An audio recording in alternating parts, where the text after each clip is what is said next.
नमस्कार किसान साथियों, स्वागत है आप सभी का एक बार फिर से मालवा की खेती यूट्यूब चैनल पे। किसान साथियों, जैसा कि पिछले 2 दिनों में आपने देखा होगा कि लहसुन का बाज़ार है, वो काफ़ी लुढ़क गया है। बाज़ार भाव काफ़ी कम हो गया और इसका मुख्य कारण किसान साथियों, पुरानी लहसुन की आवक ज़्यादा हो रही है। साथ ही कुछ किसान भाई हैं जो कच्चा माल उखाड़ कर बाज़ार में ला रहे हैं। किसान साथियों, नए जो लहसुन आ रहा है अभी ऊटी का, वो देसी वैरायटी का तो कम आ रहा है। लेकिन फिर भी बाज़ार में मंदी हो गई है, उसका मुख्य रीज़न ये रहा है कि जो पुराना माल का स्टॉक है वो निकलने लगा है।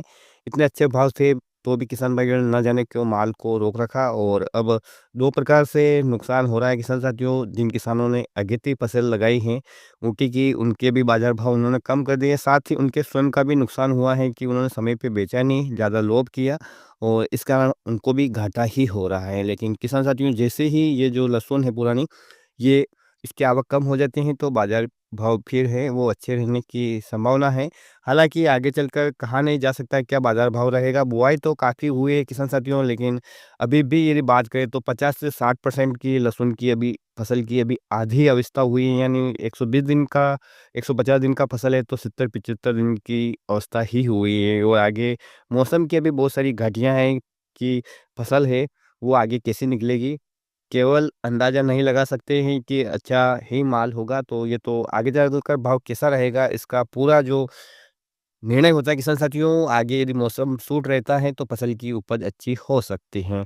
लेकिन किसान साथियों, बाज़ार भाव कैसा भी रहे, हमें अच्छा माल कमाना है, अच्छी क्वालिटी बनानी है, क्योंकि क्वालिटी का ही पैसा है। अभी तक हमने काफ़ी खर्चा कर दिया है और अब हमारी फसल में बहुत ही कम खर्चा होना है, केवल थ्रिप्स और हमें लहसुन के जो साइज़ का बढ़ाने वाला कंटेंट है, उसके बारे में फ़ोकस करना है। साथ ही यदि कोई रोग आता है, तो हमें उसके लिए भी नियंत्रण रखना है। सामान्यतः मेजर न्यूट्रिएंट जिनकी हमने पूर्ति कर दी है अभी तक, डीएपी के माध्यम से, एनपीके के माध्यम से या अन्य किसी भी प्रकार के खाद के माध्यम से। लेकिन किसान साथियों, अब यदि हम फसल की अवधि की बात करें तो लगभग सभी किसान भाइयों की फसल की अवधि 75 दिन से ऊपर की हो चुकी है। और जैसा किसान साथियों, आप कई वर्षों से इसकी खेती करते आ रहे हैं, तो आपको भी पता है कि इस समय जो लहसुन में कंद का साइज़ है वो बनने लग जाता है और हमारा पूरा ज़ोर भी रहता है कि हमारी जो लहसुन की कंद का साइज़ है, वो अच्छा बने और मज़बूत बने और किसान साथियों उसका जो स्टोरेज है वो भी अच्छा रहे, आगे चलकर लहसुन ख़राब ना हो, जिससे कि यदि अभी सीज़न पे भाव नहीं मिलता है तो हम आगे जब भाव बढ़े तब उसको बेच सकें। तो आज की इस वीडियो में मैं आपको एक ऐसे ही प्रोडक्ट के बारे में बताने वाला हूँ किसान साथियों, आप अपने विवेक से निर्णय लेकर इसका उपयोग कर सकते हैं। और किसान साथियों, यदि आपको जानकारी अच्छी लगे तो आप अपने अन्य किसान साथियों के साथ शेयर भी कर सकते हैं और कोई समस्या हो तो आप कमेंट के माध्यम से पूछ भी सकते हैं। किसान साथियों, सामान्यतः 80 दिन की अवस्था के बाद ही हम अपने लहसुन के कंद की साइज में इजाफा देखते हैं और हम ऐसे फर्टिलाइज़र का प्रयोग करते हैं या ऐसे सूक्ष्म पोषक तत्वों का प्रयोग करते हैं कि हमारी फसल को तुरंत मिले। क्योंकि यदि हम 120 से 150 दिन की भी अवधि हमारी फसल की मानते हैं तो 80 दिन तो उसकी उम्र हो चुकी है और जो अब बची है वो काफ़ी कम है। तो इस काफ़ी कम समय में फसल को ऐसे न्यूट्रिशन उपलब्ध कराने हैं जो इसको तुरंत लग जाए।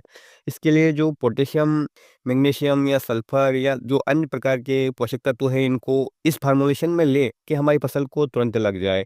तो इसके लिए किसान साथियों, आज इस वीडियो में मैं आपको एक प्रोडक्ट बताने वाला हूँ, जिसका कंपनी का नाम ले तो किसान साथियों, ये मेपासोल नाम है इसका।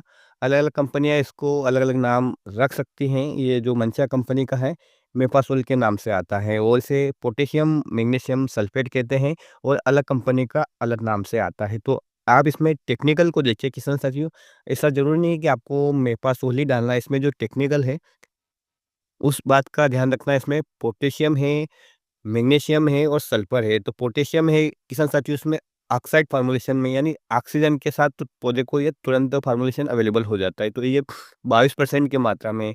वहीं पे किसान साथियों, मैग्नीशियम है इसमें 18% के फार्मूलेशन में, ये भी ऑक्साइड फार्मूलेशन में है और जो सल्फर है 20% की मात्रा में, वो है सल्फेट फार्मूलेशन में। यानी किसान साथियों, ये जो फार्मूलेशन है इन पोषक तत्वों के, ये फसल को तुरंत मिल जाते हैं। किसान साथियों, जो भी ये टेक्निकल बनाया गया है पोटेशियम, मैग्नीशियम सल्फेट, ये इसके जो कण इतने बारीक होते हैं कि पानी में आसानी से घुलनशील हो जाते हैं और हमारी फसल उसको तुरंत अपटेक भी कर लेती है।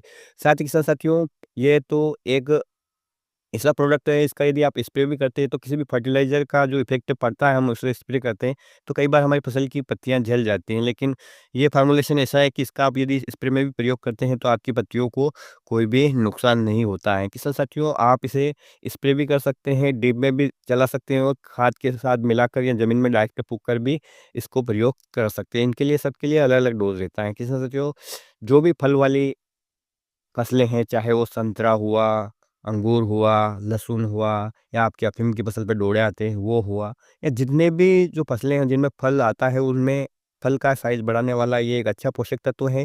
इसका प्रयोग करने से किसान साथियों ये पोटेशियम की पूर्ति हो जाती है, साथ ही इसमें मैग्नीशियम मिलता है जिससे कि आपकी फसल आखिरी तक हरी रहती है, जिससे कि प्रकाश संश्लेषण की क्रिया है वो पूरी होती है और फसल अपनी पूर्ण जीवन अवधि प्राप्त करती है, जिससे कि जो फसल का जो कंद का साइज़ है या फल का आकार है वो लास्ट तक बढ़ता रहता है। ऐसा नहीं है कि फसल में पीलापन आ गया और फसल जल्दी से पक जाती है। जब भी फसल जल्दी समय से पहले पकेगी तो उसमें जो कंद का फल का साइज़ है वो छोटा रहता है। तो इसमें जो सल्फ़र और मैग्नीशियम है किसान साथियों दोनों ऐसे फ़ॉर्मूलेशन में हैं जो पौधे को आखिरी तक हरा रखते हैं और आपकी फसल है वो पूर्ण अवधि तक अपना समय निकालती है और जो फल का साइज़ है वो बड़ा बनता है। तो आप इसका प्रयोग कर सकते हैं। स्प्रे में किसान साथियों आप इसका 5 ग्राम प्रति लीटर पानी के हिसाब से स्प्रे कर सकते हैं। और यदि हम ज़मीन में देने की बात करें किसान साथियों तो इसे 5 किलोग्राम प्रति एकड़ तक आप प्रयोग कर सकते हैं। अलग-अलग फसल के लिए किसान साथियों ये अलग-अलग डोज़ थोड़ा बहुत हो सकता है, लेकिन यदि हम लहसुन में इसका प्रयोग कर रहे हैं पानी के साथ ये ड्रिप इरिगेशन में या आप खुली सिंचाई करते हो तो उसमें पानी के साथ चलाना हो तो आप 5 किलोग्राम प्रति एकड़ तक इसका प्रयोग कर सकते हैं। बहुत ही अच्छा प्रोडक्ट है, ख़ास करके अफ़ीम किसान इसका प्रयोग करते हैं जब उनकी फसल पे डोरा आ जाता है, तो डोरे का आकार बढ़ाने के लिए, दूध को गाढ़ा करने के लिए, फलों की शाइनिंग बनाए रखने के लिए, उसका छिलका मोटा करने के लिए वो प्रयोग करते हैं। मैं भी करता हूँ किसान साथियों और लहसुन की फसल में भी पिछले वर्ष भी मैंने किया था और इस वर्ष भी अवश्य करूँगा। अभी फसल 75-76 दिन की हुई है और जब इसकी अगली सिंचाई होगी, तो उसमें मैं इस मेपासोल फर्टिलाइज़र का प्रयोग ज़रूर करूँगा। किसान साथियों चाहे तो आप इसे अपने प्लॉट के थोड़े एरिया में ही प्रयोग करके देख सकते हैं और जैसा कि मैंने आपको बताया है कि कंपनी का ठेका नहीं है, हमें तो जो टेक्निकल है उसकी ओर जाना चाहिए। तो आप चाहे तो किसी अन्य कंपनी का भी ये ले सकते हैं। इसको आप दुकान पे जाकर कहिएगा कि मुझे पोटेशियम मैग्नीशियम सल्फेट्स चाहिए, या आप मेपासोल का नाम का बताएँगे तो वो समझ जाएँगे कि टेक्निकल इसमें क्या है, तो वो आपको अलग कंपनी का प्रोडक्ट दे सकते हैं, लेकिन आपको टेक्निकल की ओर जाना है। और यदि आपको मंसा कंपनी का मेपासोल मिल जाए तो बहुत ही बढ़िया है, क्योंकि ये काफ़ी फ़ेमस है और इसके जो प रिज़ल्ट हैं वो बहुत ही अच्छे किसान भाई लेते हैं। मैं भी अपनी दोनों प्रकार की फसलें अफ़ीम और लहसुन में इसको हर वर्ष प्रयोग करता हूँ। और किसान साथियों किसी भी प्रोडक्ट का प्रयोग करने से पहले आप अपने कृषि सलाहकार से अवश्य पूछ लेवे, उसका डोज़ के बारे में पूछ लेवे।